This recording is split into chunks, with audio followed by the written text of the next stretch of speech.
Bugün Cumhuriyetimizin 95. yıl dönümünü kutluyoruz. Hoş geldiniz.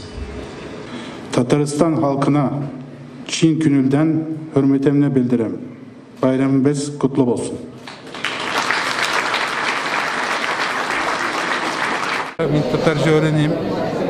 Benim Tatarca okutucum var. Kazan Federal Üniversitesi'nde profesör. Onunla biz Tatarca söyleşiyiz. Benim bir balam, oğlum var. Bir de kızım var. Oğlum öğreniyor. Kazan'da mektepte oğlum Tatarca öğreniyor.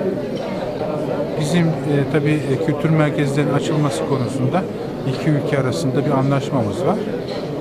Bunlar iki ülke arasında konuşularak projeler karşılıklı mutabakatla harekete geçiriliyor, gerçekleştiriliyor. Umarım Kazan'da da yakın zamanda bir kültür merkezimiz olur.